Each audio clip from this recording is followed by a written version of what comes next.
Hey guys, tonight we begin with the blistering and sand-in-everything world of the Crusades, a chaotic era where religious fervor, muddy roads, bad armor, and worse decisions collided in spectacular fashion. Whether you were a knight, a peasant, or just someone who owned a donkey, the Crusades were ready to ruin your week, and possibly your lifespan. So before you get comfortable, take a moment to like the video and subscribe, but only if you genuinely enjoy what I do here. And let me know in the comments where you're tuning in from, and what time it is for you. It's always fascinating to see who's joining us from around the world. Now, dim the lights, maybe turn on a fan for that soft background hum, and let's ease into tonight's journey together. So, you've heard a sermon. A loud, passionate, vaguely threatening sermon delivered by a man in robes shouting about sin, salvation, and how Jerusalem is, technically, everyone's business. You're not exactly sure where Jerusalem is. Somewhere east of France? South of your pig farm? You nod anyway. The Pope himself has declared that anyone who joins the crusade will receive full forgiveness of sins. That sounds like a good deal, especially after what you did last spring behind the mill house. You didn't think God saw that, but apparently he keeps receipts. Also, let's be honest, you're bored. You've ploughed the same field for 14 years. Your diet consists entirely of barley, onions, and whatever didn't escape the stew pot. Someone mentions eternal glory, and frankly, that sounds better than milking goats in the rain again. So you sign up, or rather, you get roped in during a tavern conversation that escalates into a holy oath after 3 mugs of weak ale and a misplaced sense of invincibility. You wake up the next morning hungover, holding a wooden cross and someone else's boots. Still, you feel proud. You're now officially a crusader. You've got a patch sewn onto your tunic, a blessing from a priest, and the vague idea that all of this will end with you being showered in gold and gratitude. You've also been given exactly no military training, no map. And your armor? You don't have any. You were told to bring what you can, so now you're armed with a kitchen knife, a frying pan, and whatever's left of your dignity. Your neighbour Gerald brought a rake and a really aggressive attitude. You tell your family you're leaving in the name of God. They ask if God will be feeding you along the way. You laugh. You shouldn't have. Because you are now part of one of the most disorganised, poorly planned mass movements in human history. You're marching thousands of miles with no logistics, no reliable supply line, and more spiritual confidence than common sense. And you haven't even left your village yet. But hey, what could possibly go wrong? Before you even step out of your village, someone hands you a chainmail shirt that smells like it lost a bet. You were promised armour, noble, shining, heroic. What you get is a hand-me-down iron sweater with rust stains, sweat stains, and a lingering scent of disappointment. It's heavy. Not, oh, this is a bit bulky heavy. We're talking, this is a wearable blacksmith shop heavy. Just putting it on feels like being hugged by a sullen anvil. You've also received a helmet, conical, dented, and clearly designed by someone who hated necks. There's no padding inside, just cold metal and the gentle sensation of your skull being slow cooked. For your legs, you get wool. Just wool. There are no armoured greaves unless you're wealthy or very lucky. You are neither. You wrap your legs like a sad present and hope it absorbs some of the pain from the thousands of rocks you're about to step on. And footwear? If you're expecting boots of hardened leather and heroism, think again. You're wearing worn-out turn shoes, soft leather slippers that barely protect you from mud, let alone battlefield conditions. Within the first mile, you've got a blister that's thinking of opening its own church. Also, the surcoat, the brightly coloured fabric worn over your armour to signal your side, is white. Or rather, it used to be. Now it's vaguely beige with mysterious spots, and it flaps like a wet flag every time you walk. It features a red cross, painted on hastily by a guy who also sharpens pigs. There's no consistency across the army. One guy is in full mail. Another's wearing a pot on his head. Gerald, again, is shirtless, with a wooden shield he carved himself. It says, "Jesus watch this" in bad Latin. You try to tie your belt but end up cinching it too tight and nearly passing out. Your sword, if you were lucky enough to borrow one, is dull, unbalanced, and seems to actively dislike you. But still, you tell yourself, I look like a knight. You don't. You look like a scared turnip wrapped in steel and optimism. But it's too late now. You're packed, dressed, and completely unprepared. Time to march. The trumpets sound. Or maybe it's just a guy yelling. Either way, the crusade is moving. And so are you. Very slowly. Very uncomfortably. This isn't a glorious cavalry charge. This is a long, groaning shuffle across Europe with thousands of confused, underfed people dragging carts, goats, children, and at least one man who insists on bringing a piano. Everyone's armed, but only some of the weapons were designed for combat. One man is marching with a pitchfork. Another has tied a hammer to a broomstick and calls it God's toothpick. You've barely left the village, and your shoulders already feel like they've been cursed. The chainmail digs into your neck. Your boots are turning your feet into soup, and your pack, containing exactly 2 onions and an old biscuit, weighs more with every step. Someone sneezes behind you. You consider fleeing. Then there's the noise. Everyone's talking, arguing, praying, singing, or coughing. A nobleman rides past and yells something inspirational like, "Forward, men!" before disappearing for the rest of the day. Meanwhile, you trip over a rock, sprain your dignity, and get stepped on by a passing donkey. The sun is out. It's cheerful. You are not. You're sweating in places you didn't know had sweat glands. Your thighs are chafing in a way that feels like divine punishment. Your water is already warm and tastes like iron and regret. There are rules, of course, but no one's following them. March in ranks? Too late. Someone's already wandered into a beet field. Ration your food? Gerald just ate his entire week's supply before lunch. Respect local villagers? You try, until you realize they're charging half a chicken just to use the well. And then the rains come. Just as you think you might be adapting, the skies open like a sarcastic baptism. Your surcoat clings to you like guilt. The roads become mudslides. You fall twice, once forward, once backward. The goat laughs. By nightfall, you've walked 12 miles and aged 12 years. You lie down in wet grass next to a man you don't know, and whose snoring may be weaponized. You sleep like a brick in a bucket, poorly and with consequences. Only 2,000 miles to go. By day 4, your stomach is singing hymns for food. Loud, desperate hymns. The kind you usually only hear at funerals. You were told the army had supplies. Technically, that's true. It's just that those supplies are either mouldy, missing, or currently being hoarded by someone named Brother Ulrich, who insists he's fasting for spiritual clarity while chewing suspiciously in the dark. Breakfast, if you're lucky, is a hunk of black bread so dense it could be used as siege equipment. You chew it for 20 minutes, make no progress, and end up just sort of gnawing until your teeth get bored. Your companion claims his bread has a nail in it. No one is surprised. Lunch is worse. There is no lunch. There is only the distant memory of lunch. You eat a handful of dried peas, which taste like despair and medieval dust. A man next to you proudly produces a salted fish he's been carrying in his sock.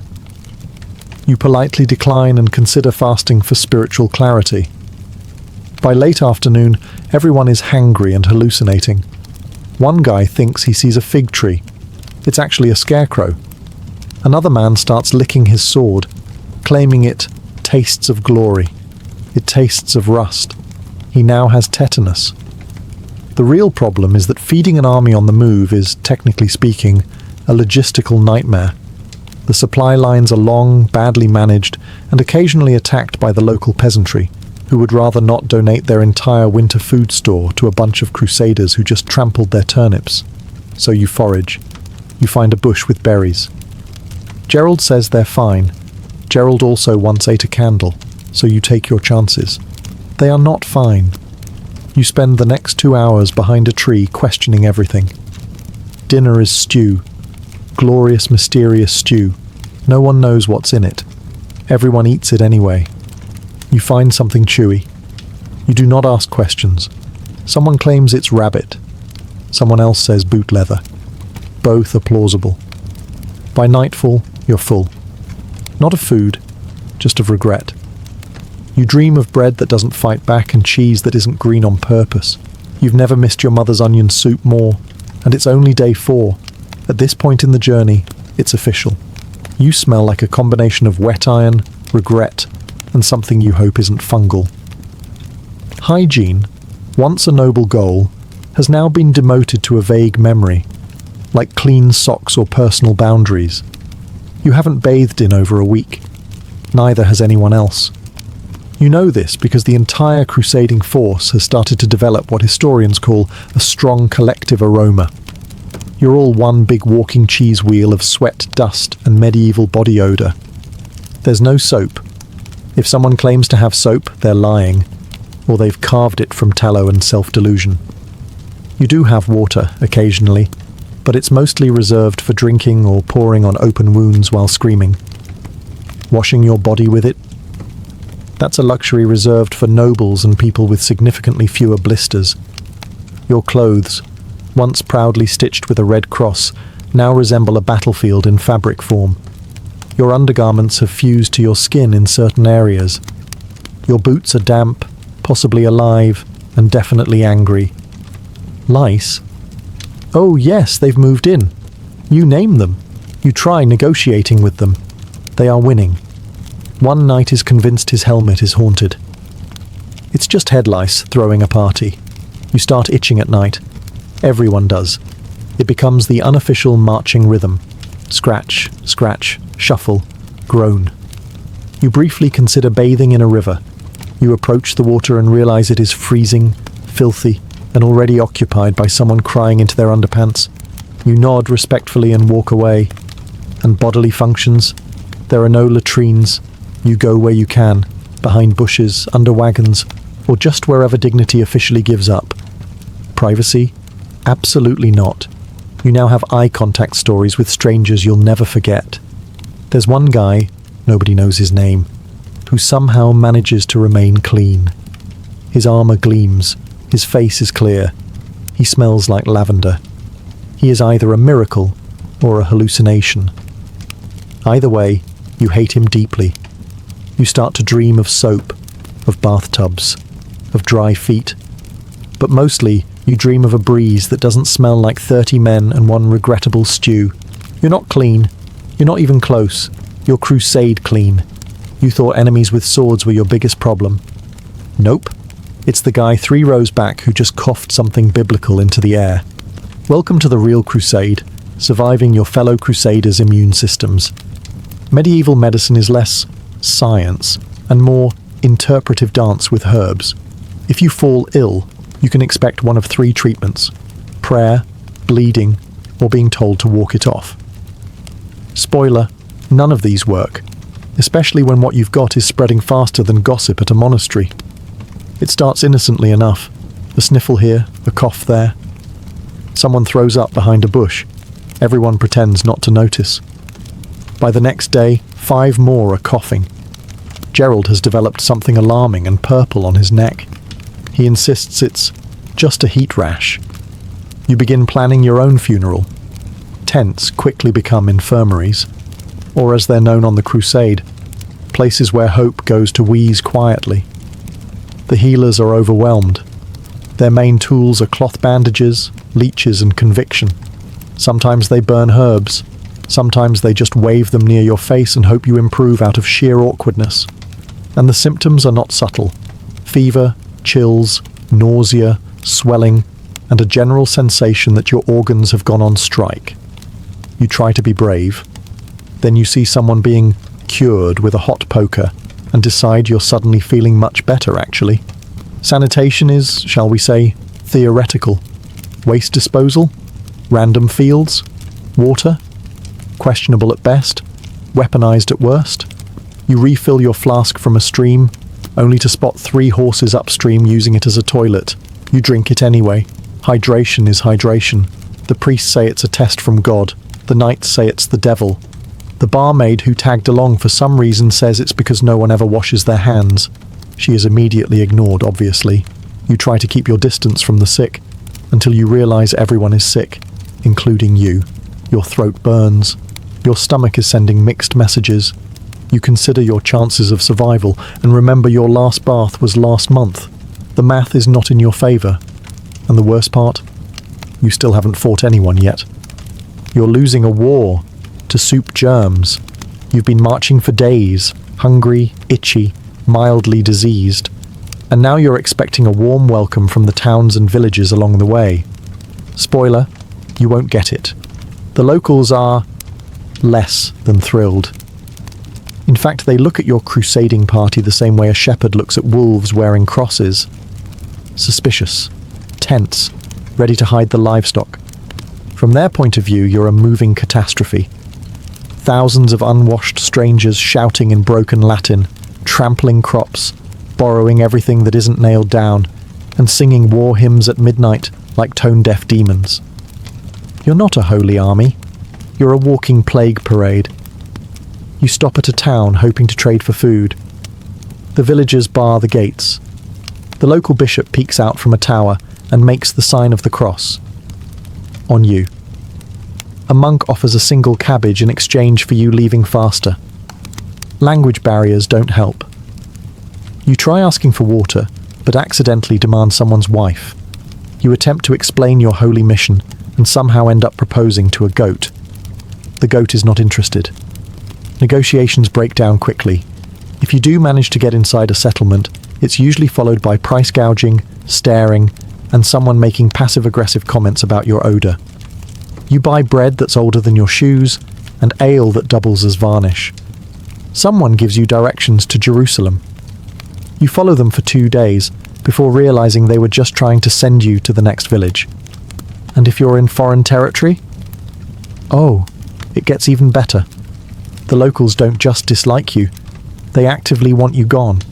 They don't care about your papal blessings or your homemade flag. They just want their goats, fields, and general peace back. And considering some of these places were recently raided by other crusading parties who swore they were just passing through, trust is at an all-time low. In one town, a child throws a turnip at your head. It's the most accurate projectile you've seen all week. You came seeking salvation. They see you as a broke, heavily armed tourist with boundary issues. And honestly, they're not wrong. So, you're finally on the move again, marching east. Probably. Maybe. The truth is, no one's actually sure where they're going. There are no GPS devices, no road signs that say, this way to Jerusalem, and most of the people in your group think the Holy Land is just slightly past Constantinople, which they also can't find. Your commander has a map. Sort of. It's a hand-drawn scroll with 3 towns, 2 rivers, and what appears to be a dragon in the corner. You suspect the artist had a vivid imagination and poor geography skills. Still, the commander waves it around like it's the word of God and yells forward at every fork in the road. Confidence, apparently, is more important than accuracy. Every now and then, a local guide is recruited. He's offered a few coins, a goatskin of wine, and a vague promise not to be trampled. He nods sagely, points east, and then vanishes before breakfast. You're beginning to think east just means not here. One guy swears he remembers the way from a dream. Another says he read a scroll once. Gerald, still shirtless and increasingly sunburned, claims he's following divine whispers carried by the wind. The wind seems to be saying, "You're lost." You cross the same stream 3 times in one day. You pass a rock you're pretty sure you already passed. A monk insists it's a different rock. This one is holier. You remain unconvinced. The terrain changes constantly. Forest, swamp, mountains. One stretch of road is so steep your boots slide more than they step. Half the army is now walking sideways like confused crabs. Spirits are low. Feet are lower. And then someone says the worst thing imaginable. I think we took a wrong turn. You're hundreds of miles from home, surrounded by people who think cartography is a kind of pastry, and no one wants to admit they're lost. So you keep marching, proudly, aimlessly, faithfully. Every direction leads somewhere. Whether it's Jerusalem, a Byzantine outpost, or another unfortunate goat village is anyone's guess. But onward you go, fueled by divine purpose, stale bread, and the collective refusal to admit you're walking in a very large circle. You thought it would be glorious. You imagined banners waving, swords clashing with poetic timing, and your enemies falling in choreographed heaps like a troubadour's epic. What you actually get is dirt in your mouth, noise in your soul, and a deeply unsettling realization that no one knows what they're doing. The first thing you notice is the screaming. Not just from the enemy, not just from your side, from everyone. You included. There's battle strategy, of course, but it mostly involves yelling "charge" and hoping the other guy is more confused than you are. Spoiler, he's not. Your helmet blocks your vision. Your sword is too heavy. You try to raise your shield and realize it's on the ground behind you because Gerald borrowed it to cook bacon and forgot to give it back. Archers fire before anyone's ready. The front line surges forward while the back line panics and surges back. Someone gets trampled by his own horse. Someone else is fighting with a frying pan. You see a man trip, stab himself in the foot, and start blaming the devil. Honestly, he might be right. You run toward the chaos because everyone else is doing it, and social pressure is powerful. Dust fills the air. You swing wildly. You hit a helmet. It's your own. You scream. It's very brave. The enemy is fast, skilled, loud. You lock eyes with one and realize, horrifyingly, he's about 15 and significantly more experienced than you. You consider playing dead. You consider actually being dead. Both are tempting. There are horns blowing, commands shouted in 5 different languages, and someone singing what sounds like a tavern song about sheep. It's unclear if this is intimidation or madness. Either way, it's working. After a while, and you have no idea how long, the noise subsides. The survivors crawl away, panting, bruised, and smelling like old stew and bad choices. You're one of them somehow. You're bleeding from the ankle. You don't remember how. Gerald has your helmet now. He's using it as a soup bowl. So, was it glorious? Not exactly. But you're alive, and in the Crusades, that's about as close to victory as most people ever get.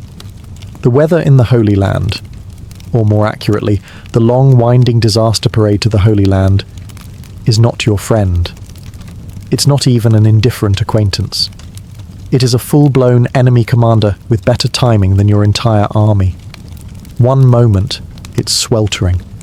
The kind of heat that makes your chainmail feel like a cast-iron oven designed by Satan. You sweat through your clothes, your armor, and your soul. Your leather boots sizzle against your skin.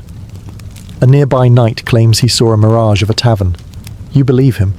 You saw it too. You both cry quietly. Then, just when you've accepted your fate as a roast pilgrim, the heavens shift. Clouds roll in like an angry bishop. The skies darken. And suddenly, rain.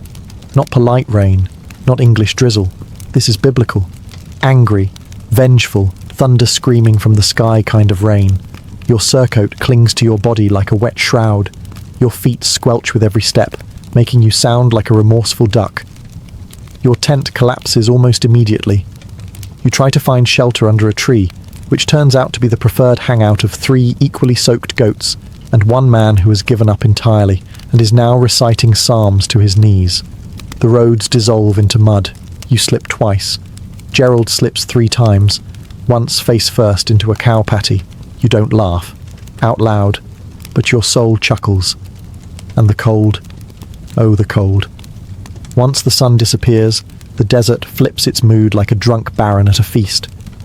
You go from sweating in your boots to shivering like a cursed tambourine. Your fingers stop working. Your sword now doubles as an ice sculpture. Your nose runs away from your face and joins another army. You think about building a fire. You fail, repeatedly. The only thing drier than the wood is your morale. But hey, weather builds character, right? Unfortunately, character doesn't stop you from catching pneumonia while trying to scrape mud off your own eyebrow with a broken spoon. Welcome to Crusading. You're not just fighting for the faith, you're fighting the entire atmosphere. And the atmosphere is winning. You came to fight the infidel. That was the whole pitch. A nice simple battle between good and evil, Christian and non-Christian, one clean moral crusade. Except now you've realized something awkward. Half the people on your side can't even agree on which holy calendar to use, let alone which god hates who. You're from Western Europe, Latin-speaking, Roman Pope following, slightly smelly. And now you're encountering Byzantines who speak Greek, cross themselves differently, and view you with all the warmth of a suspicious cat. They're supposed to be your allies. In practice, they've locked the city gates and told you to wait outside. Politely, with archers. The priest who joined your group says the Eastern Church is heretical. The Byzantine bishop says you're an illiterate goat herder who bathes too little and sins too much. You both nod and pretend to be civil, while muttering spiritual threats under your breath. Then there are the locals, Christian Arabs, Armenian Christians, Syriac Christians. You thought everyone in the East was Muslim. Surprise. Now you're trying to tell friend from foe based on how they chant the Lord's Prayer. You're not great at it. You accidentally threaten a group of monks. They respond by setting your tent on fire. It gets worse. The Muslims? They're not one big army either. There are Fatimids, Seljuks, local warlords, all fighting each other when they're not too busy fighting you. Every time you think you understand who the enemy is, someone changes flags and switches sides mid-campaign. One guy you were chasing last week is now sitting at your campfire, explaining regional politics and eating your last onion. Your commander tries to hold a meeting between different factions. It devolves into a shouting match over whose saint is better. Gerald suggests a duel. No one disagrees. And don't forget the internal drama. Knights arguing with bishops, nobles fighting over loot, peasants forming their own prayer groups. At one point, someone claims a vision of the Virgin Mary in a chicken coop and starts a splinter sect. They charge the wrong hill. Religious unity? That lasted 3 days. Now you're all just hoping no one stabs you over a liturgical disagreement about Lent. God may be on your side. But everyone else is on edge. You thought joining the crusade meant fighting alongside noble warriors, disciplined knights, and pious men devoted to a sacred cause. You were wrong. You are, in fact, marching with the strangest collection of people ever assembled outside of a tavern brawl. To your left is a toothless baker who brought a rolling pin instead of a weapon. To your right is a man named Thibault, who claims to be a monk, but swears constantly, drinks anything in a jug, and has definitely stabbed someone over a loaf of bread. Gerald, still shirtless, has painted a cross on his chest in soot and says he's God's muscle. Your commanding officer is a 19-year-old noble with too much hair and zero strategy. He believes tactics means pointing dramatically and yelling. During one skirmish, he charged in the wrong direction and ended up in a cabbage field. He still insists it was part of a master plan. Then there are the fanatics. These are the people who truly believe they're invincible because God likes them more. They wade into battle shirtless, shoeless, and sometimes swordless, just blind faith and a large stick.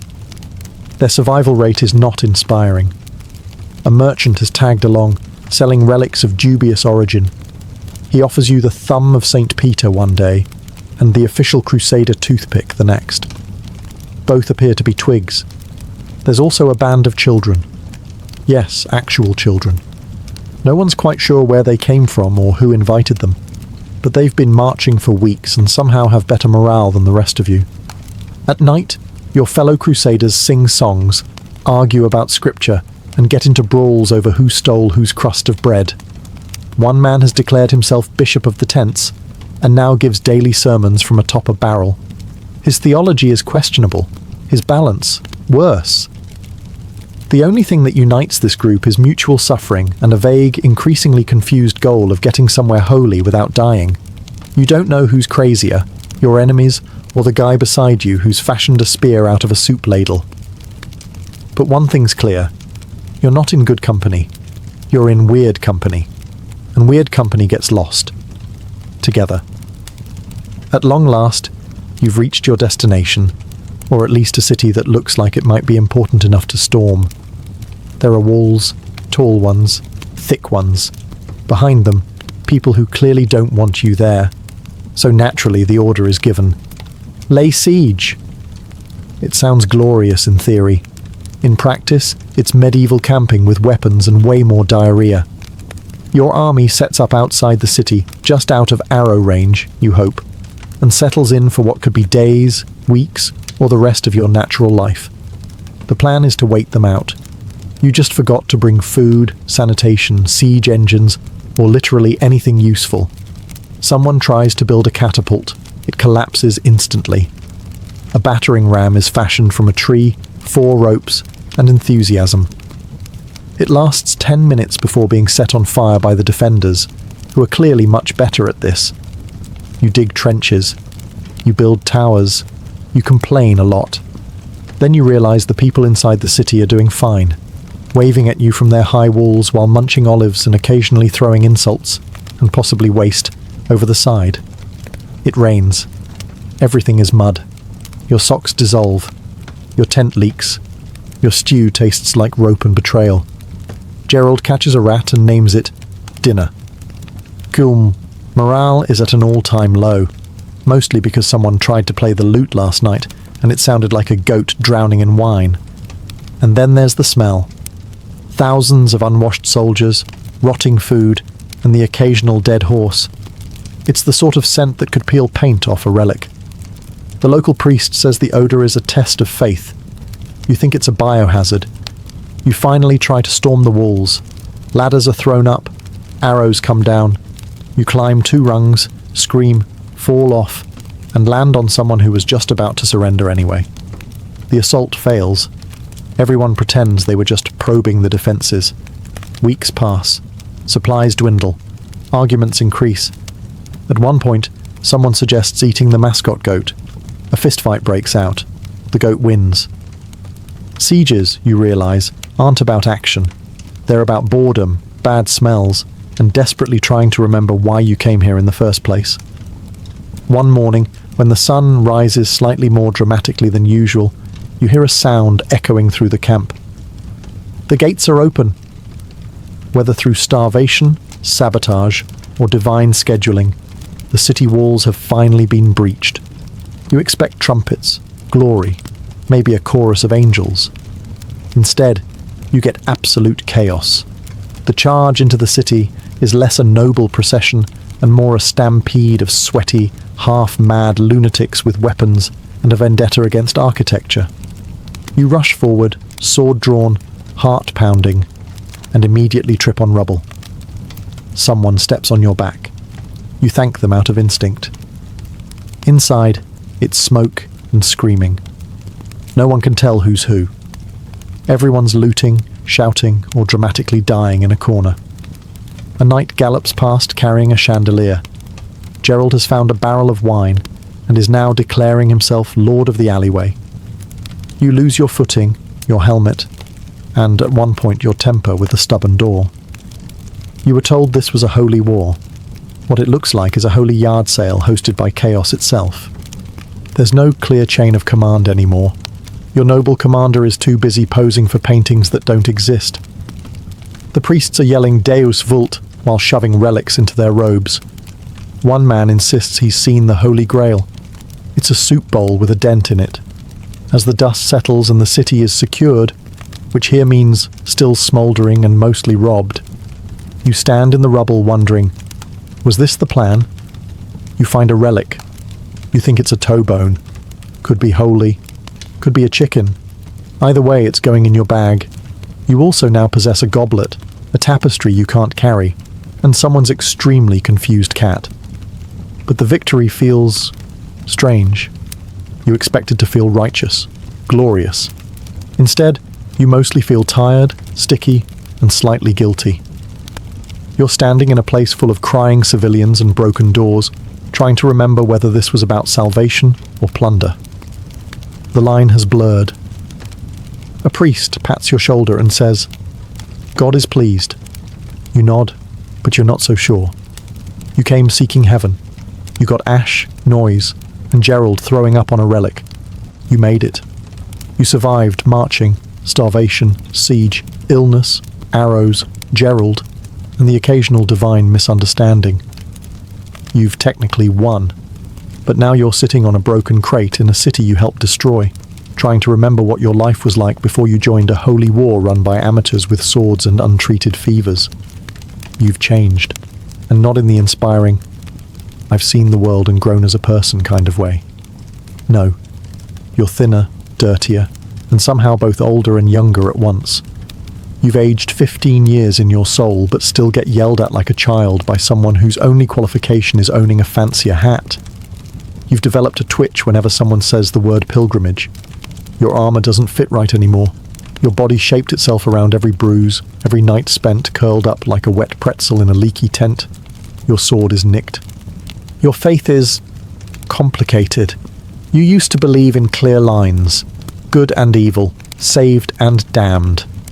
Now you mostly believe in strong shoes and not eating anything that's still moving. Back home, they'll call you a hero. They'll ask what it was like.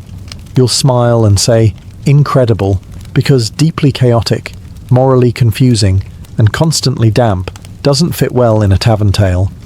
You might even polish the relics you stole, mount them on the wall, and pretend you knew what you were doing the whole time. You'll nod solemnly during sermons. You'll avoid looking goats in the eye. But deep down, you'll always carry the truth. You didn't crusade so much as survive a travelling disaster with a cross on top. Gerald will write poetry. Badly. Someone will start a cult. You'll quietly donate to the nearest monastery, and never speak of the time you mistook a bishop's hat for a stew pot. Was it worth it?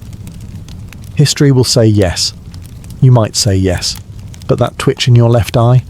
That still says, probably not. The Holy Land is behind you, but so is most of your sanity. Long before samurai trained with katanas or gladiators fought in Roman arenas, there were two young Egyptian men circling each other in the desert sand. Their arms were raised, knees bent, feet planted. One feinted a move, the other lunged. No swords, no armor, just skill, strength, and the roar of a crowd watching under the burning sun. Welcome to ancient Egyptian wrestling, the oldest documented martial art in human history. More than 4,000 years ago, long before MMA gyms or Olympic podiums, the people of the Nile were already perfecting hand-to-hand combat. In a Middle Kingdom tomb at Beni Hassan, archaeologists discovered wall paintings that showed over 400 different wrestling holds, locks, and throws, a manual etched in limestone. This wasn't crude brawling. It was a sophisticated system of physical control and psychological dominance. Wrestling in Egypt wasn't just sport, it was status. Boys were trained from a young age, and matches were common in both military training and festive public events. Soldiers grappled to stay sharp. Nobles competed to show their might. Even pharaohs were rumoured to wrestle, not out of necessity, but as a demonstration of divine vitality. The techniques themselves are shockingly familiar. Shoulder throws, hip tosses, single-leg takedowns. Anyone who's watched modern wrestling or judo would recognise the motions. This wasn't a forgotten pastime. It was a polished tradition, one that laid the foundation for martial arts to come. And unlike later combat systems that blended weapons and philosophy, Egyptian wrestling was pure, just the human body, honed to dominate another. But it had a spiritual side too. Ancient texts and temple carvings suggest that wrestling was tied to the gods, particularly Horus, who fought the god Set in a cosmic struggle. Every wrestling match was a microcosm of that myth: order versus chaos, discipline versus wildness. In a way, these matches weren't just physical contests. They were rituals, brutal, elegant expressions of cosmic balance. And through them, Egypt became the unlikely birthplace of organised martial tradition. Long before monks meditated or warriors chanted battle cries, Egyptians simply fought. In silence, in sand, in honour. And the world would never be the same again. If Egyptian wrestlers fought for honour, Roman gladiators fought for survival. Their arena was not a sandy courtyard, but a stone colosseum echoing with the cries of tens of thousands. And behind every victorious gladiator stood something even more brutal: the ludus, Rome's gladiator training school, where martial arts met military engineering. To the Roman mind, violence was not just entertainment. It was art, politics, and power rolled into one. Gladiators were not simple brutes. They were conditioned, categorized, and crafted like weapons. Each trained in a distinct fighting style, with a specific set of techniques based on their gear and role in combat. The retiarius fought with a net and trident, using speed and entanglement. The secutor carried a short sword and heavy shield, bred to chase and crush. Every move was calculated, every weakness known. At the core of this system were the lanistae, ruthless combat instructors who ran the ludi like modern fight camps, only harsher. Gladiators, many of them slaves or prisoners of war, endured punishing routines, strength drills, sparring matches, mock battles with wooden weapons. Their bodies were molded into weapons of war, not for the battlefield, but for the blood-soaked sand of the Colosseum. And make no mistake, this was martial arts. The gladius, from which the term gladiator comes, was a short, thrusting sword perfected through centuries of Roman military evolution. Gladiators were taught precise angles of attack, footwork, distance control. They learned how to read an opponent's breath, how to feint, how to strike when the crowd least expected it. The goal wasn't just to kill, it was to entertain. But it wasn't all cruelty. Some gladiators became legends, like Spartacus, a former soldier turned rebel leader who escaped the ludus at Capua and nearly toppled the Roman Republic. Others earned their freedom through victory and became celebrities of their day, idolized like athletes, envied for their skill. Roman martial training was ruthless, but systematic. It stripped men of everything, then rebuilt them as fighters whose very survival depended on their discipline, technique, and endurance. It wasn't a sport, it was a spectacle. And every arena was a battlefield where ancient martial tradition was written in sweat, sand, and blood.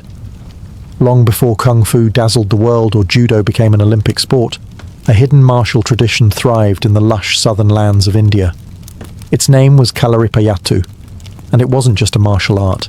It was a sacred practice, a warrior's yoga, and a form of living theatre passed down through millennia. Kalaripayattu, often called the mother of all martial arts, traces its roots back over 3,000 years, with legends linking it to the mythical sage Parashurama, a warrior saint said to have carved Kerala from the sea. But myth aside, it's one of the oldest surviving combat systems, and arguably one of the most elegant. Where Roman training emphasized brute force, Kalaripayattu prioritized grace, flow, and spiritual alignment. Training began at the Kalari, a sunken dirt pit that served as both a dojo and a temple.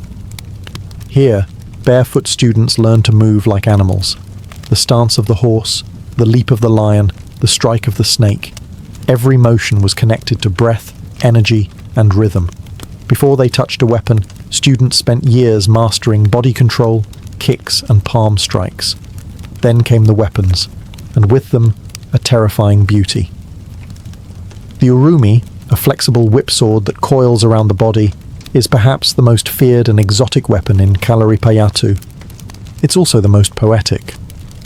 One wrong move, and the wielder could maim themselves. To master it required absolute focus, trust in the breath, and years of disciplined training. But what made Kalaripayattu unique wasn't just its arsenal. It was its philosophy. Fighters were trained in Ayurveda, the traditional system of medicine, to heal what they hurt. They studied marmam, pressure points said to control life energy. The goal wasn't destruction, but balance. Even in battle, the art emphasized restraint, timing, and inner calm, traits of a warrior sage rather than a killer. By the time colonial powers arrived, Kalaripayattu had become a symbol of native resistance. It was banned by the British for fear of uprising, forced underground for decades, but it never died. Like the flexible urumi, it coiled in silence, only to return, flowing, lethal, and eternal. Kalaripayattu wasn't just a martial art. It was a living philosophy, a dance of death, a hymn to life. Picture this, a misty temple nestled in the mountains of Henan, China. A bald monk stands in silent meditation, surrounded by candles. Then, with a breath, he explodes into motion, fists whipping through the air, body twisting in fluid strikes. This is Shaolin Kung Fu, where martial arts became a spiritual path and fighting became a form of prayer. The roots of Shaolin martial arts stretch back to the 5th century CE, when Indian monk Bodhidharma arrived at the Shaolin temple. Legend says he found the monks physically weak, unable to endure long hours of meditation. So he taught them a series of exercises, part Qigong, part self-defense, that evolved into the foundation of Shaolin Kung Fu. But this wasn't just about building muscles. At Shaolin, every movement had a purpose and a philosophy. The body and mind were one. A punch wasn't just a strike, but an expression of inner clarity. A block wasn't resistance, but redirection. Zen Buddhism encouraged non-attachment, even in combat. To fight with anger was to lose. True mastery meant conquering the self. Training was brutal. Monks practiced stances until their legs trembled, struck trees to condition their limbs, and balanced on poles to improve focus. They learned to mimic the movements of animals: tiger, crane, snake, leopard, and dragon. Each style had its rhythm, strategy, and symbolism. The tiger crushed. The crane evaded. The snake flowed. The dragon transformed. Weapons training was equally rigorous. Staffs, swords, spears, chains. One of the most iconic was the gun, staff, known as the grandfather of all weapons. Monks were taught to turn even farming tools into instruments of defense. Why? Because Shaolin Kung Fu wasn't created for conquest. It was for protection of the temple, the people, and the spirit. Over time, Shaolin monks became legendary. They fought off bandits, resisted invading armies, and inspired rebel movements. Their martial prowess was so feared that emperors alternately patronized and persecuted them.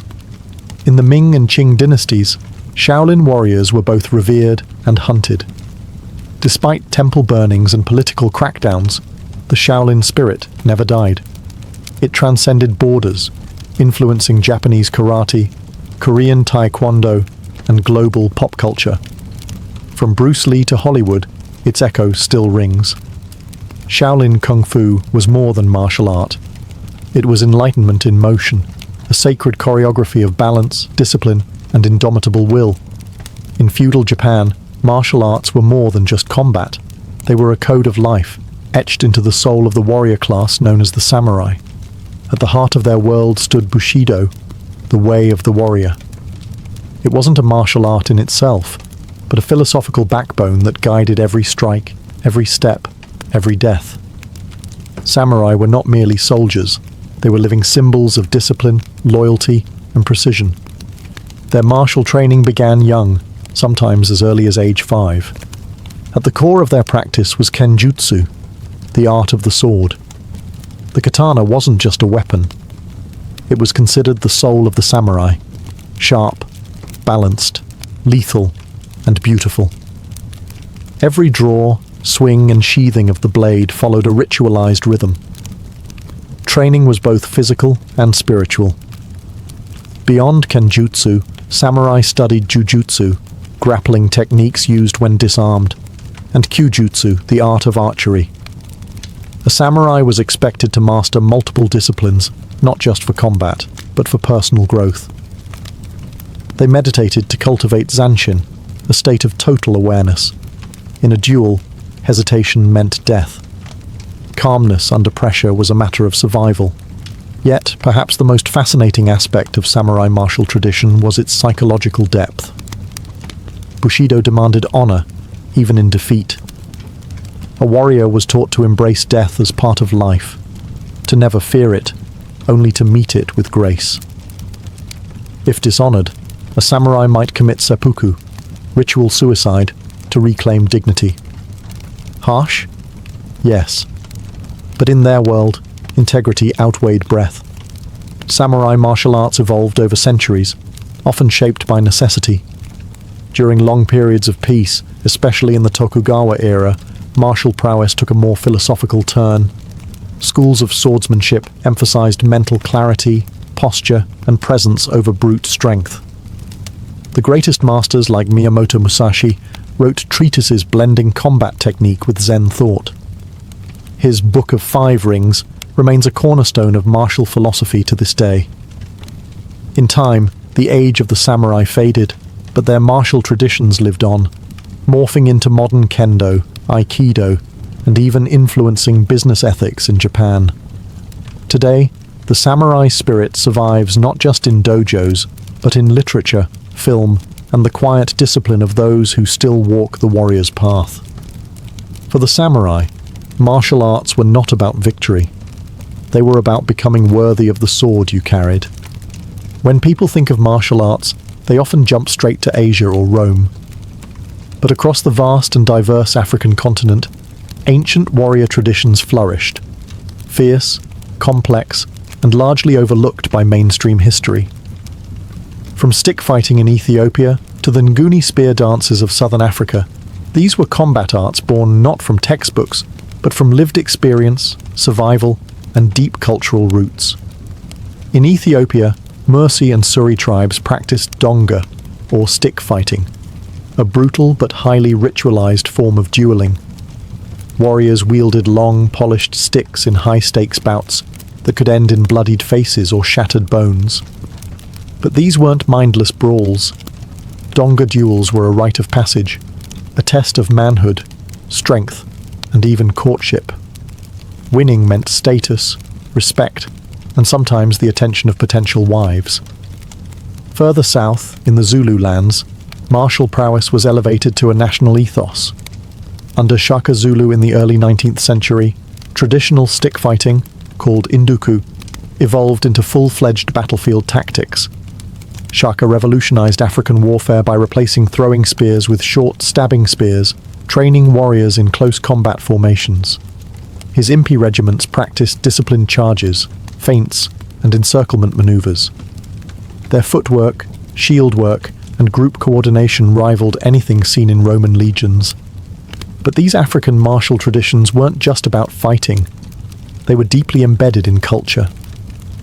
In Angola, Ngolo was a fluid, acrobatic martial art rooted in dance and ritual. With spinning kicks and evasive movements, it resembled a graceful battle.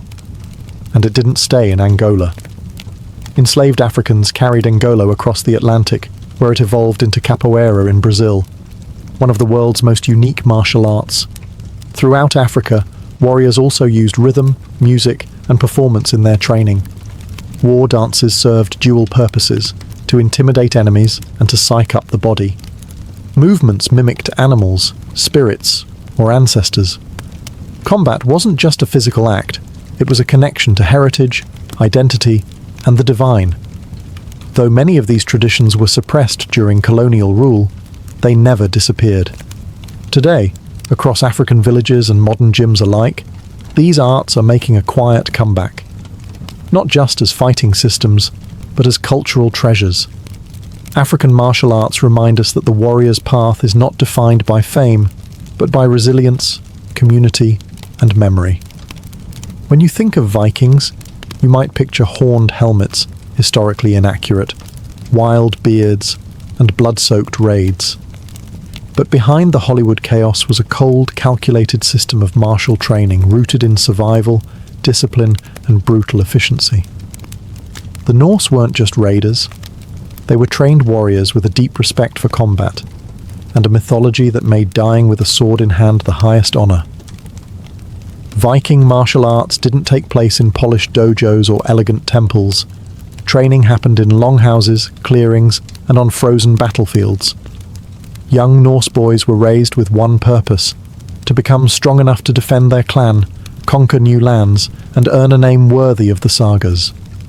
Combat training started early, using wooden weapons for drills, and eventually progressing to steel. The sword, axe, and spear were the primary tools of Viking warfare. While their short swords were useful for close combat, it was the bearded axe, versatile, heavy, and terrifying, that became their trademark. Vikings learned how to hook shields, disarm opponents, and land killing blows with ruthless precision. There was no style for style's sake. Every move had one purpose: end the fight. But make no mistake, Viking combat wasn't mindless brawling. It was strategic, often involving tight shield walls, coordinated attacks, and feints designed to confuse the enemy. They also used holmganga, a formalized duel that settled disputes with honor. These one-on-one battles weren't just about strength. They tested composure, nerve, and technique. Beyond the physical, Viking martial discipline was deeply intertwined with mythology. Warriors believed that Odin, the god of war and wisdom, watched their battles. The berserkers, infamous for fighting in trance-like fury, were said to channel animal spirits, bear, wolf, or boar, through ritual and intoxication. Whether real or myth, the berserker legend reveals the spiritual edge of Viking warfare. And then there was Valhalla, the promised afterlife for those who died bravely in battle. This belief didn't just glorify war, it shaped how Norse warriors fought. Fearless, relentless, focused. To retreat was to forfeit paradise. To stand your ground meant eternal glory. Though Viking martial systems lacked formal documentation, their methods echo in modern reenactment groups and historical combat schools. The Vikings weren't barbarians. They were craftsmen of chaos, forging victory with steel, sweat, and an unshakable belief in their gods. In the heart of ancient Persia, beneath the domed roofs of Zurkane, the house of strength, warriors didn't just train to fight, they trained to become righteous men. Here, martial arts met music, spirituality, and national identity in one of the oldest continuously practiced warrior traditions in the world, Varzeshi Palavani. This Persian martial art has roots stretching back over 2,000 years to the Achaemenid and Sassanid empires. At its core is Palavani, a system that combines strength training, wrestling, and combat drills with religious and ethical instruction. The word Pahlavan means not just champion, but a noble warrior, one who defends the weak and upholds justice. Training took place in the Zurkana, a sacred gym where rituals mattered as much as reps. Practitioners, barefoot and bare-chested, performed choreographed movements to the rhythmic beat of a drum and the chant of the Morsht, a spiritual singer-coach.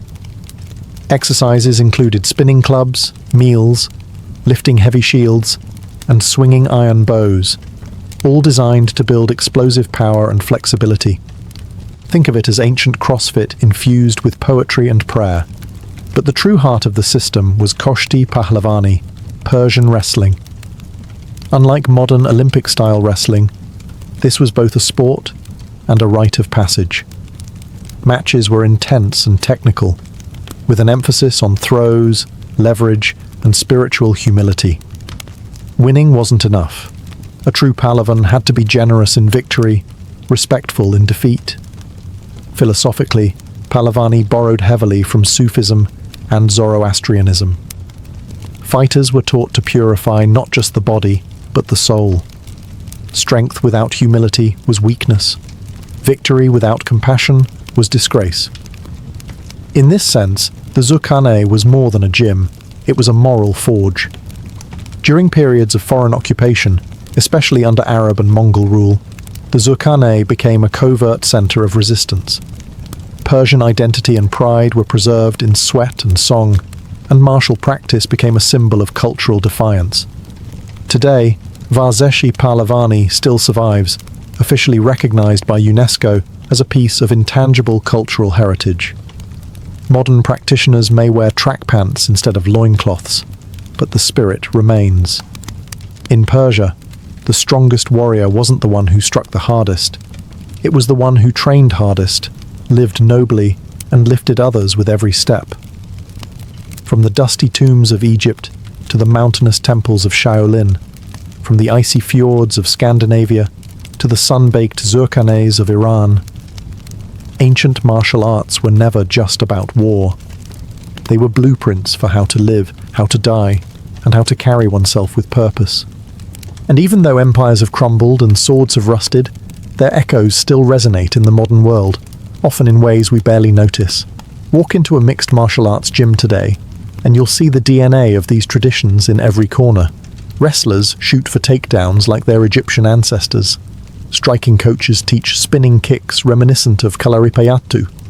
Fighters train with the same intensity that once forged gladiators and samurai. The packaging may be new, but the principles, discipline, timing, balance, are as old as civilization itself. Beyond the ring, martial arts have become a global language. In schools and temples from Tokyo to New York, millions practice karate, taekwondo, kung fu, and capoeira, not just for combat, but for confidence, clarity, and community. What began as warrior rites has evolved into forms of therapy, meditation, and even cultural diplomacy. Many ancient traditions have also undergone revival. Indigenous African combat arts like Ngolo and Donga are being preserved by historians and practitioners determined to reclaim their cultural roots. In India, Kalaripayattu is enjoying a renaissance, with practitioners blending ancient movements with modern fitness. Shaolin monks now tour the world, performing feats that once guarded monasteries from invaders.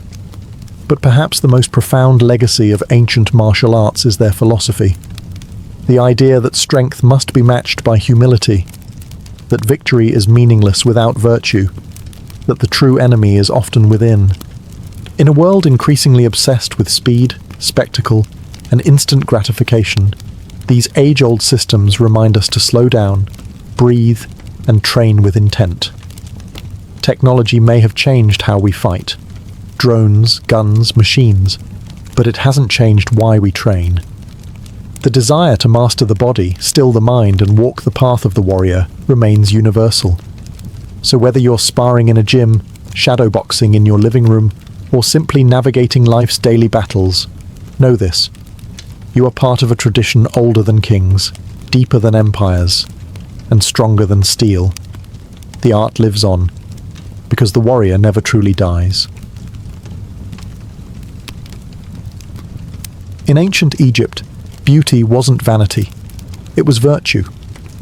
The Egyptians believed that outward appearance reflected inner harmony, and to be beautiful was to align yourself with Ma'at, the divine order of the cosmos.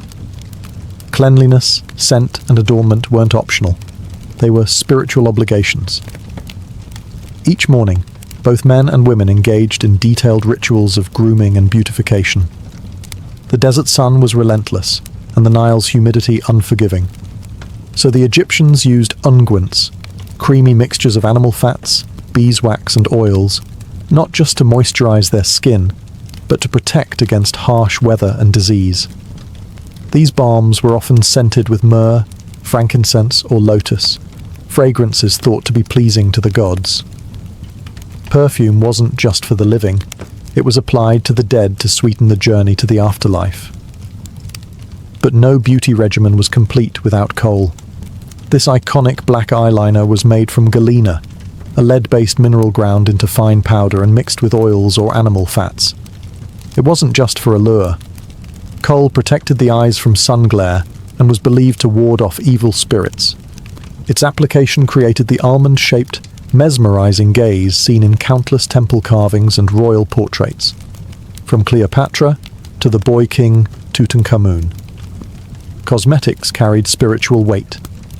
Colors held symbolic meaning. Green eyeshadow, made from malachite, symbolized rebirth and was associated with the god Horus.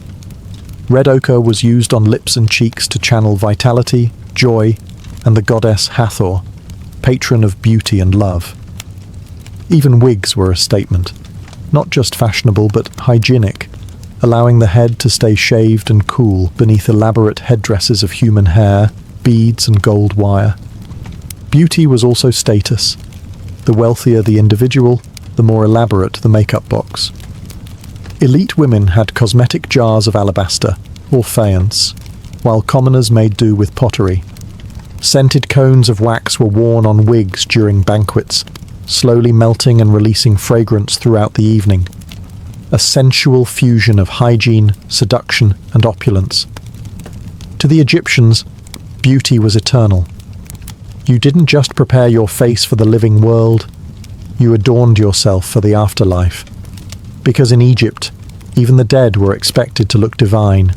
In ancient Greece, beauty was philosophy. Literally, the Greeks believed that physical appearance reflected moral character, and to be beautiful was to be kalos kagathos, noble and good. Sculptors carved gods with idealized proportions, not to flatter the gods, but to show mortals what perfection looked like. That same obsession with harmony and balance seeped into cosmetics and grooming. For Greek women, the ideal was fair skin, a sign of purity, status, and freedom from outdoor labor. Pale complexions meant you were wealthy enough to stay indoors. To achieve this, women applied white lead, a dangerous choice by modern standards, or a natural clay called simithion to lighten the skin. Some even used chalk or crushed pearls. It wasn't about vanity, it was about showing the world that you belonged to the elite class. Cheeks and lips were tinted with natural pigments, often made from red ochre, crushed berries, or the roots of the madder plant. Rouge gave the impression of vitality and youth, and lip stains, though subtle, hinted at sensuality without straying from social decorum. Greek beauty avoided extremes. A little colour was elegant, too much was scandalous. Eyes were defined with soot or charcoal. While not as dramatic as Egyptian kohl, this subtle lining enhanced the shape of the eyes and created a soft, shadowed look. Eyebrows were ideally joined, the famous unibrow, which was considered a mark of intelligence and purity. Women even darkened the space between brows with powders or painted it in with kohl. Hair care, too, was critical. Women lightened their hair with vinegar and sunlight, or used saffron to bring out golden hues, as blonde hair was associated with gods and heroes. Styles ranged from intricate braids to tightly wound buns, often decorated with ribbons, pins, or golden wreaths. Men, meanwhile, preferred well-groomed beards and curls, a balance between ruggedness and refinement.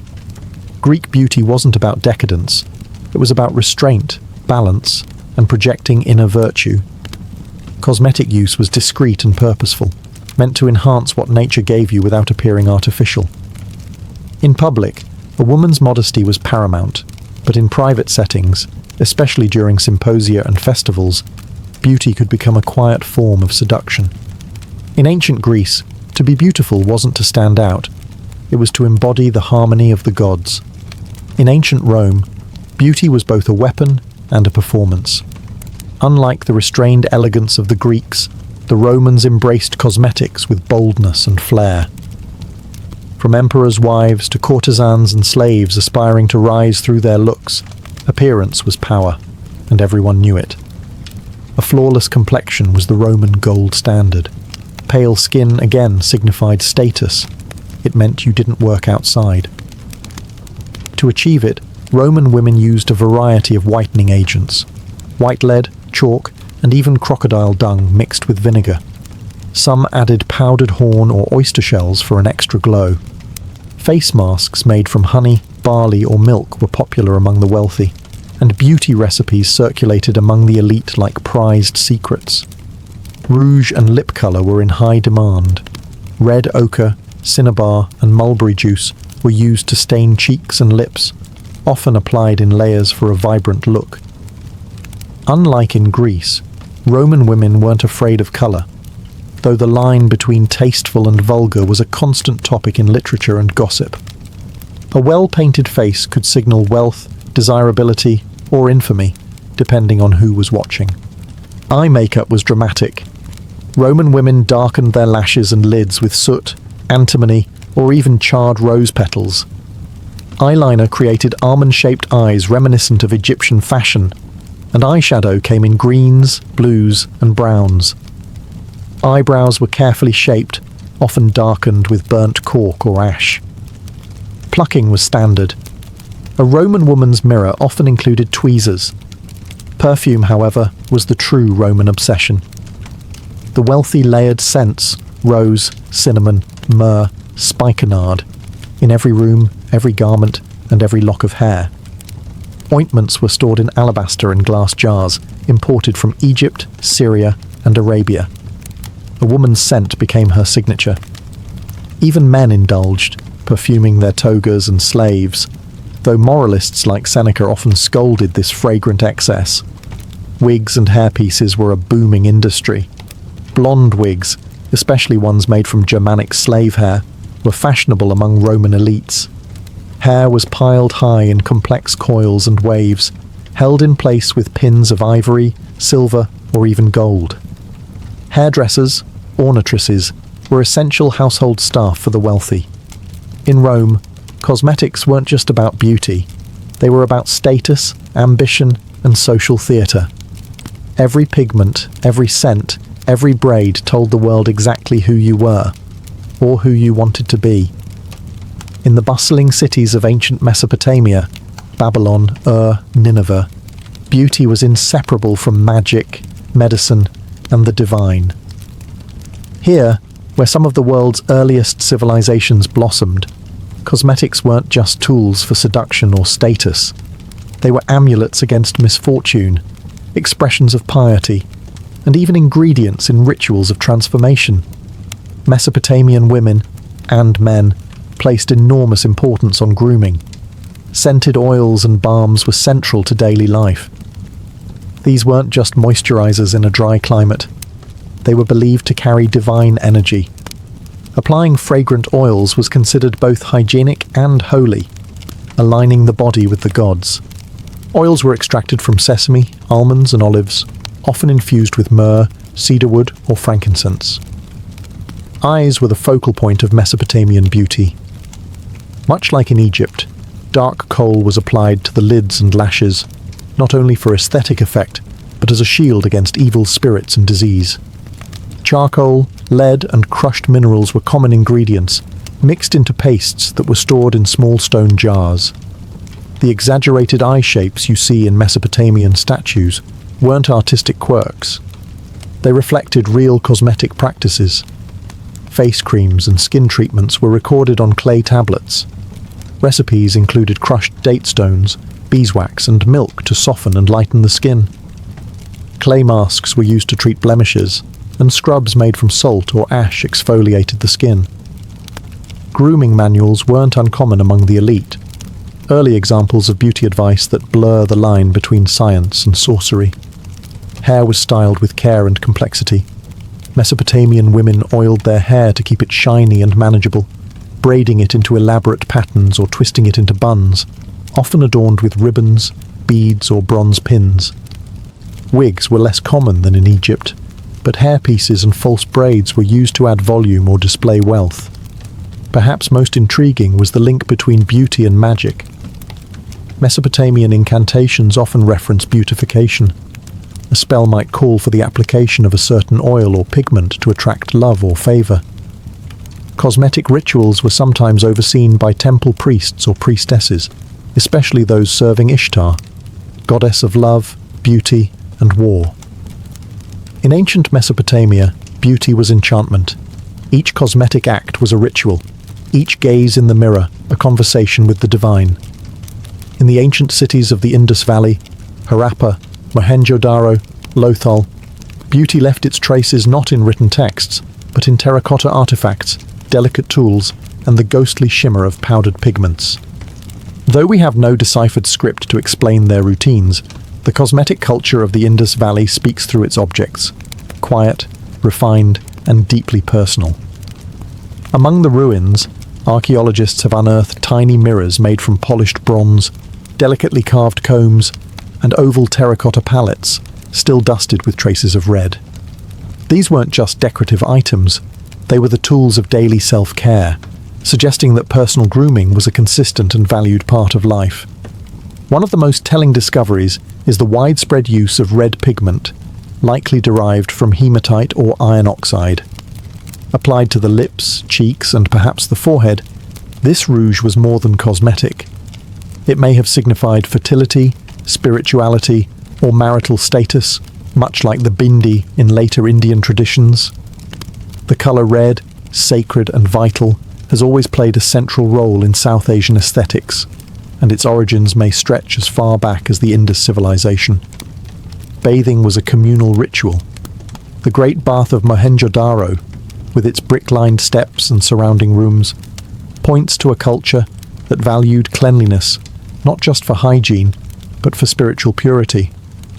Oils, perhaps scented with local herbs like sandalwood, turmeric and vetiver, would have been applied before and after bathing to soften skin and calm the senses. Hair was carefully maintained, lightly oiled and styled into buns or braids. Figurines show women wearing elaborate hairstyles adorned with ornaments. Some scholars believe the people of the Indus Valley used natural plant dyes like indigo or henna to colour hair and decorate the body, precursors to traditions still practiced across the Indian subcontinent today. Fragrance played a role too. Though few written records survive, botanical evidence suggests the use of aromatic resins and herbs. Incense burners found in homes and temples hint at the fusion of scent, sanctity, and everyday ritual. Beauty and cleanliness were not separate from spirituality. They were a part of it. In the Indus Valley, cosmetics were quiet symbols, worn not for spectacle, but for balance, identity, and perhaps even love.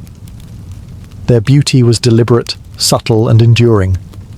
In ancient China, beauty was a reflection of nature, delicate, balanced, and deeply symbolic.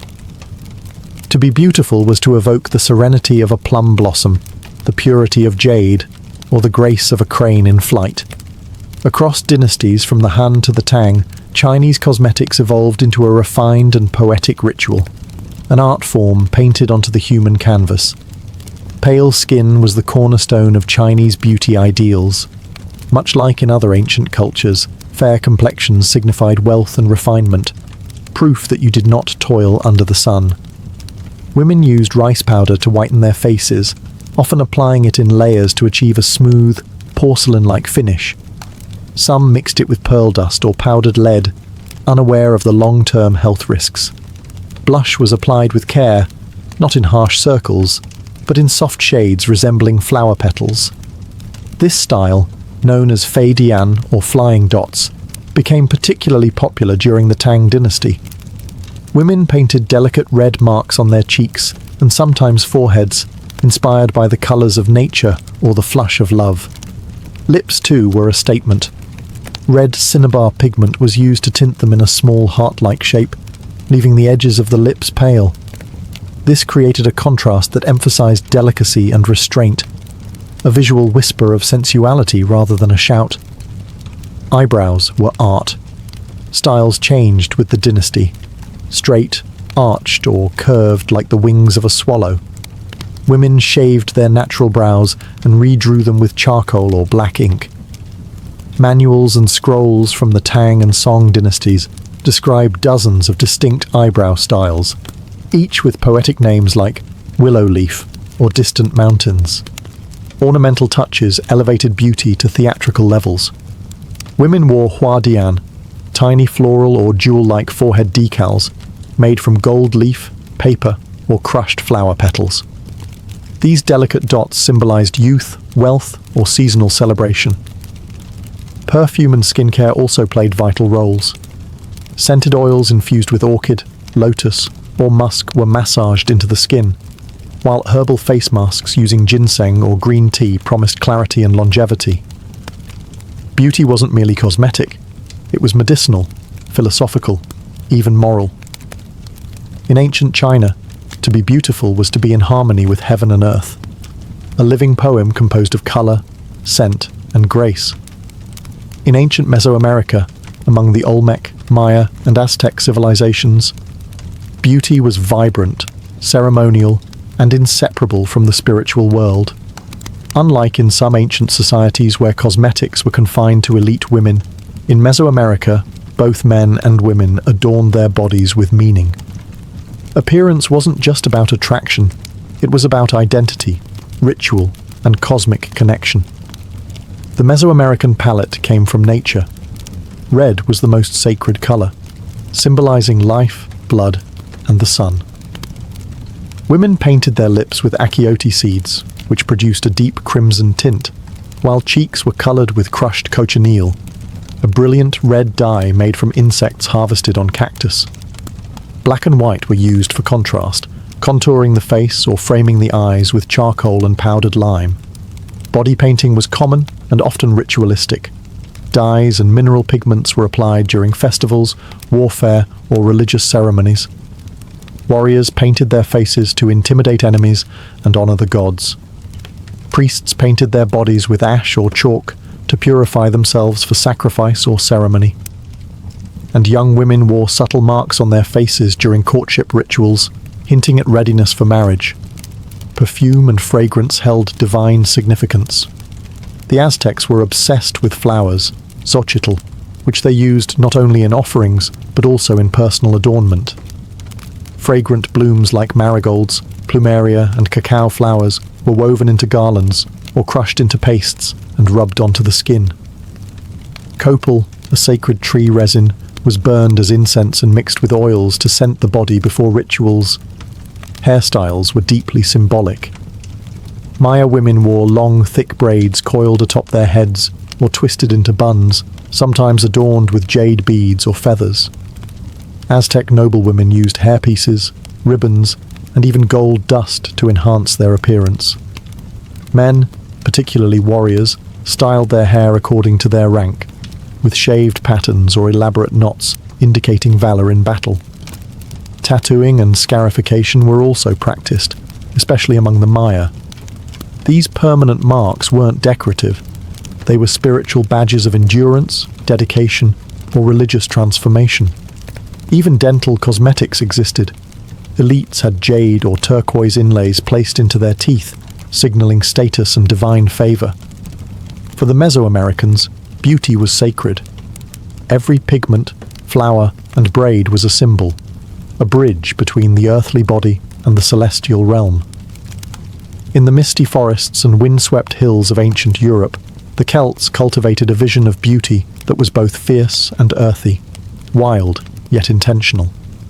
They didn't follow the ornate rituals of Rome or the elegance of Egypt, but their appearance was no less important. To the Celts, grooming and adornment were signs of vitality, bravery, and tribal identity. And yes, even warriors had favourite combs. Celtic men and women alike paid attention to their looks. Bronze combs, razors, and tweezers have been found in burial sites, showing that personal grooming was valued. Hair was considered sacred, and both sexes often wore it long, wavy, and styled with lime or animal fat for volume and stiffness, giving warriors that famous spiked or swept-back look that struck fear into their enemies. But perhaps the most iconic element of Celtic appearance was woad, the blue dye extracted from the Asatis tinctoria plant. Warriors painted swirling designs across their faces and bodies, not only to intimidate foes in battle, but also for ceremonial or spiritual reasons. While some debate how widespread woad use truly was, classical writers like Julius Caesar certainly thought it terrifying enough to mention. Jewellery was essential, not just for adornment, but for identity and social rank. Elaborate torques, neck rings made from twisted gold or bronze, were worn proudly by both men and women. Earrings, bracelets, and hairpins added to the visual power. These weren't just accessories, they were badges of strength, lineage, and honour. Makeup was subtler but present. Red ochre was used on cheeks and lips, particularly by women of noble status. Tattoos and body paint may have also had a role in storytelling, marking key life events, tribal affiliations, or spiritual achievements. Animal symbolism was deeply woven into Celtic belief, and it's likely that some body art reflected that connection. Mirrors, polished bronze discs with decorated backs, were found in graves of elite women, suggesting that self-presentation held both social and ritual weight. Beauty, for the Celts, wasn't just about seduction, it was about identity. A well-groomed warrior was seen as disciplined, a finely adorned woman as wise and powerful. In the Celtic world, beauty was raw, elemental, and filled with pride. It honoured both the earth beneath their feet and the spirits they believed watched from the trees. Across ancient civilizations, beauty didn't end with life. It extended into death. From the embalmed faces of Egyptian mummies to the perfumed bodies prepared for Roman funerals, cosmetics were not merely tools of seduction or status. They were sacred, offerings to the divine, marks of respect for the dead, and symbols of a person's identity carried into eternity. In ancient Egypt, this belief was especially vivid. The dead were buried with their makeup palettes, coal containers, and scented oils, often placed carefully within the tomb beside shabty figurines and amulets. Why? Because looking presentable in the afterlife mattered. You were expected to meet the gods looking divine. Tomb paintings show the deceased wearing full makeup, rouged cheeks, elaborate wigs, eyes lined in perfect black. Beauty was eternal, and cosmetics were as essential as food and water for the journey to the next world. The Romans too took grooming seriously in death. Elite Romans prepared their bodies with myrrh, cinnamon, and spikenard. Perfumed oils preserved the flesh and masked the smell of decay. But more than that, they elevated the body to a godlike state. Roman funerals were public displays of wealth and virtue, and a well-groomed corpse reflected honor on the entire family. Among the Greeks, funerary rites included washing the body, dressing it in fine robes, and adorning it with oils and garlands. Mirrors, combs, and cosmetic tools were buried with women, especially among the aristocracy. This wasn't vanity, it was remembrance. These objects told a story about who the deceased had been, refined, admired, connected to the divine order of beauty. In Mesopotamia, oils and incense were used to anoint the dead as part of sacred ritual. Cosmetic substances were believed to have protective properties, warding off demons and ensuring a peaceful passage to the underworld. Death was not an erasure of beauty, but a transformation of it into something cosmic and enduring. Even in prehistoric burials, red ochre has been found sprinkled over bodies, possibly symbolic of blood, rebirth, or vitality. It suggests that the impulse to beautify and sanctify the body in death is as old as civilization itself. Across cultures and centuries, cosmetics bridged the mortal and the divine. In life, they dazzled. In death, they consecrated. Beauty wasn't fleeting. It was forever. Beneath the chaotic rhythm of Istanbul, the calls to prayer, the ferry horns on the Bosphorus, the footsteps of tourists rushing between mosques and markets, there is silence. Cool, echoing, ancient silence. You step down a stone staircase and the temperature shifts. The air becomes damp. Then suddenly, the city vanishes, and the Basilica Cistern swallows you whole. Built in the 6th century under Emperor Justinian the Great, the Basilica Cistern, known in Turkish as Yerebatan Sarnıcı, is the largest surviving underground water reservoir from the Byzantine Empire. It's a hidden cathedral of water, vast, brooding, and quiet as a tomb. Over 300 feet long and 200 feet wide, it once held up to 80,000 cubic meters of water, enough to supply the Great Palace of Constantinople and surrounding buildings. But this wasn't just a utilitarian tank. No, the Byzantines built even their water storage with ambition. The cistern is supported by 336 marble columns, most towering over 9 meters tall, arranged in 12 perfect rows. The ceilings they hold curve gently into vaults, creating the illusion of a cathedral submerged in shadow. Reflections ripple beneath your feet. It feels as if you've stepped into the underworld, lit only by the glint of water and the occasional flickering spotlight. The source of this water? The distant Belgrade forest, brought through aqueducts stretching for miles. Water in Constantinople was survival. The city had been sieged more times than anyone could count. And in times of war, when aqueducts were cut and fountains ran dry, the Basilica Cistern ensured life continued underground. For centuries, it was forgotten. After the Ottoman conquest of Constantinople in 1453, the cistern slipped from public memory, its entrances sealed, its purpose lost.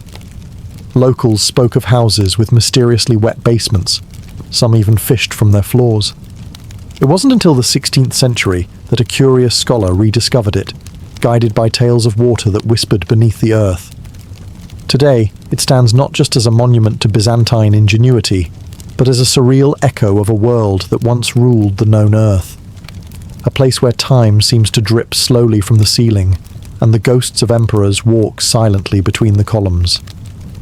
To understand the Basilica Cistern, you have to understand its creator, Emperor Justinian the Great. Ruler of the Eastern Roman Empire in the 6th century, Justinian wasn't content with merely preserving Rome's legacy. He wanted to outshine it. He built cathedrals, courts, walls, and aqueducts, a stone and mortar declaration that Constantinople was the new Rome. And beneath the city's foundation, he built a marvel no one would see, the Basilica Cistern. Construction began around 532 CE, shortly after the Nika riots burned half the city to the ground. In the smouldering aftermath, Justinian commissioned a new underground water reservoir that would not only supply his rebuilt imperial palace, but also withstand siege and fire. It was both a precaution and a political statement. Constantinople would never thirst, and the emperor would never falter. The cistern was built on the site of a former basilica, hence the name, and would require enormous resources. Thousands of labourers, including prisoners of war, carved out a space nearly the size of a cathedral beneath the city. The result was an underground reservoir measuring 138 by 64 metres, supported by 336 columns, many of them reused, or spolia, taken from older Roman and Greek temples. Reusing columns wasn't just economical, it was symbolic. Justinian was literally building a new empire on the ruins of the old. Doric, Ionic, and Corinthian capitals sit side by side, reminders that Rome's grandeur had been inherited, reshaped, and submerged beneath Constantinople. The engineering was astonishing. Vaulted ceilings distributed weight evenly. Brick walls were waterproofed with thick layers of mortar. Arched supports prevented collapse. And most importantly, the cistern was fed by the Varlans and Hadrian aqueducts, some stretching over 19 kilometers from the Belgrade forest. This ensured the cistern could store vast reserves, ready for drought, fire, or siege. But the true brilliance of the cistern is its invisibility. It did not boast. It hid. The public never saw it. There were no triumphal arches or gilded mosaics. Just quiet, dark utility, a subterranean heartbeat beneath the city's grandeur. And yet, for all its silence, it was a lifeline. An emperor's answer to chaos and collapse. It whispered one message through every brick, that Rome still lived, just deeper underground. Step inside the Basilica Cistern and you don't feel like you've entered a reservoir. You feel like you've stumbled into a forgotten temple. A forest of stone rises around you. 336 marble columns arranged in perfect rows, their reflections shimmering across black water. The silence is only broken by the occasional drip from the ceiling, echoing like the breath of the past. These columns aren't uniform. That's part of what makes them so haunting. Some are smooth, others fluted. Their capitals range from Ionic scrolls to Corinthian leaves, and a few seem entirely improvised. That's because many of these columns were spolia, architectural or sculptural pieces recycled from earlier Roman and Greek ruins. It's a mosaic of empires within one structure, as if the gods of old temples had been exiled to this damp underworld. Most columns stand around 9 meters tall, supporting brick arches that make the entire chamber feel like a submerged cathedral. The marble, soaked in centuries of moisture, glows faintly under the cistern's dim lighting, yellow, grey, and pink tones flickering across the stone like candlelight trapped in water. Among these pillars, 2 stand out for their eerie artistry, the Tyr column and the Medusa columns. The Tyr column, also called the Weeping column, is covered in swirling engravings resembling peacock eyes or teardrops. Some believe it was carved to honour the slaves who died during the cistern's construction. Legend says that if the column drips on you, it brings good luck. a somber myth for a place already heavy with memory. The placement of the columns, 12 rows of 28, wasn't random. Their arrangement created symmetry and balance, a Byzantine obsession rooted in both Roman engineering and Christian cosmology. Even in a structure few were meant to see, aesthetic order mattered. The Byzantines understood that beauty and function were never separate. Over the centuries, algae and mineral buildup have softened the lines of the columns. Roots once crept through cracks in the ceiling. Bats nested in the arches. Time, like water, wore everything smooth. Today, walking between these columns feels like drifting through a dream, as if the world above has forgotten something sacred that continues to wait in the dark. In the far northwest corner of the Basilica Cistern, tucked beneath two marble columns, lie the most enigmatic relics of the entire structure. Two massive stone Medusa heads. One is laid sideways, the other rests upside down. No inscriptions, no explanations. Just two ancient faces staring out from under the water, as if waiting for someone to ask the right question. Where did they come from? No one knows for certain. Scholars believe the heads were likely taken from a Roman temple or public building, and reused here as column bases during construction in the 6th century. They are masterpieces of Roman stonework, detailed, expressive, and disturbingly lifelike. And yet, here they sit, submerged in silence, repurposed into structural filler. It's as if the serpent-haired Gorgon had been exiled into the damp to hold up the weight of the empire she once defied. The fact that one head is sideways and the other upside down has puzzled historians for centuries. Some say it was purely practical, a way to make the blocks fit beneath the columns. But the Byzantines were too careful, too symbolic, for that to be the only reason. More compelling theories suggest the positioning was intentional, to neutralize Medusa's power, a way of defanging the myth, rendering her petrifying gaze harmless underground. Others whisper of deeper symbolism. Medusa was, after all, a symbol of rebellion, of the monstrous feminine, of power feared and punished. To place her beneath the feet of the empire, literally, may have been a quiet political message, a sculptural act of domination.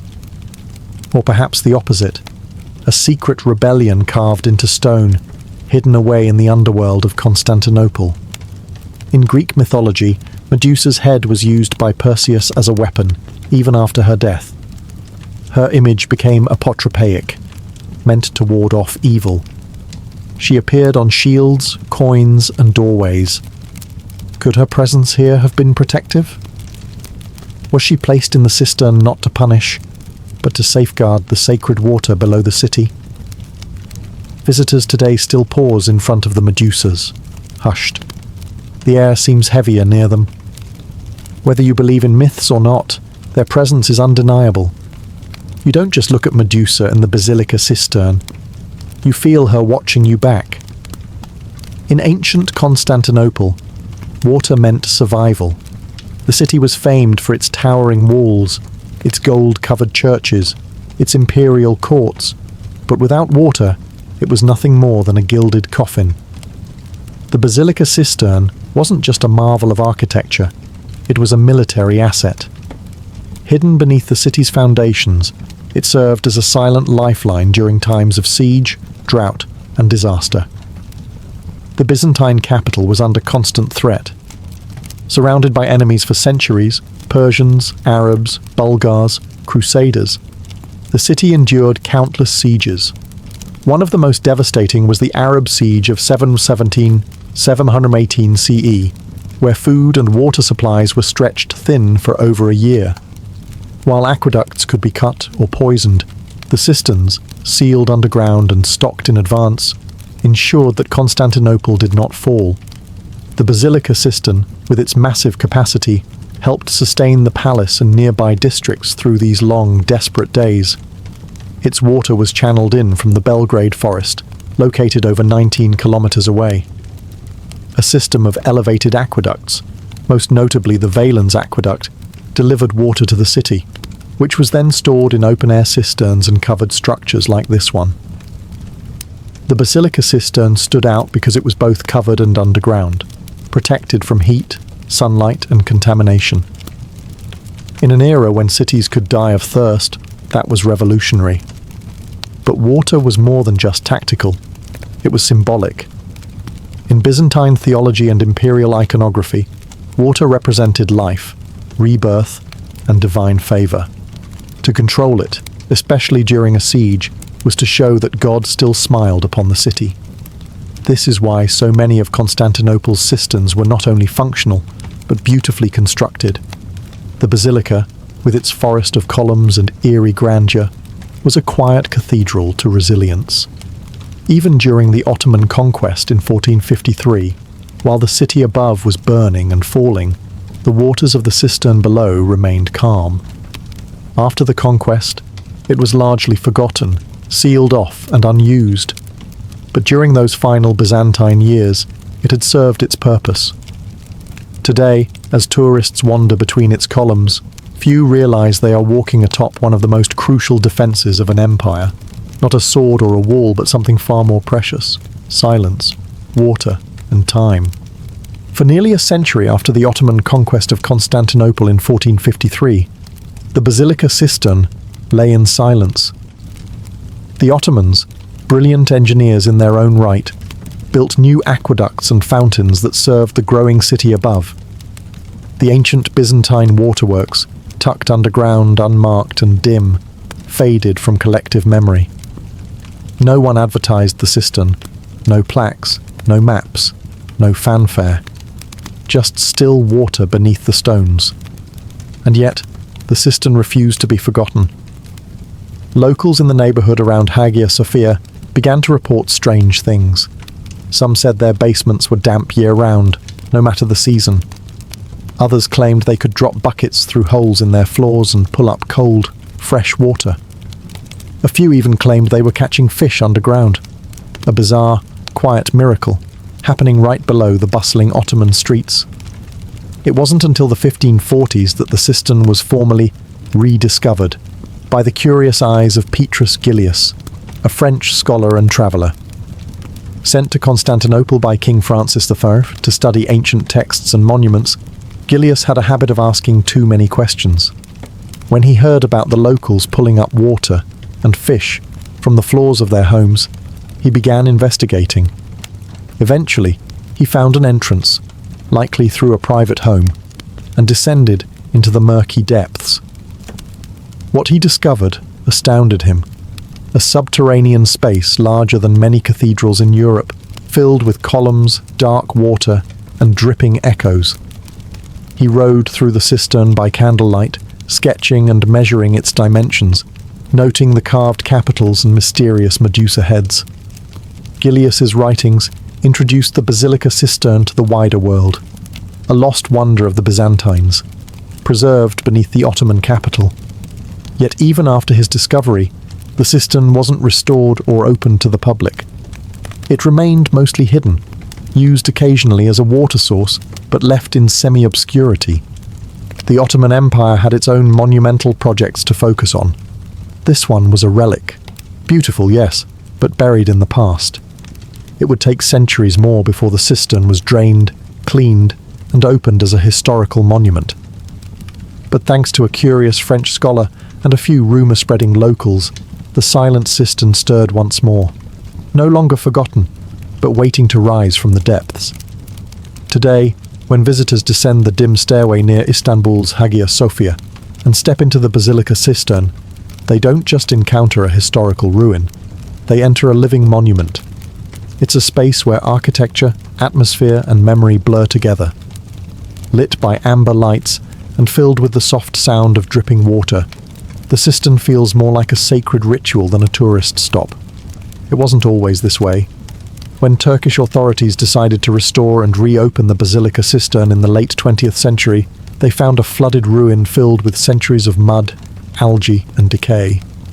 The columns were stained, the floor invisible beneath water and sediment, but the bones were still solid. The structure had survived earthquakes, fires, wars, and abandonment, all while holding its ceiling high. After extensive cleaning and restoration, walkways were installed just above the water level.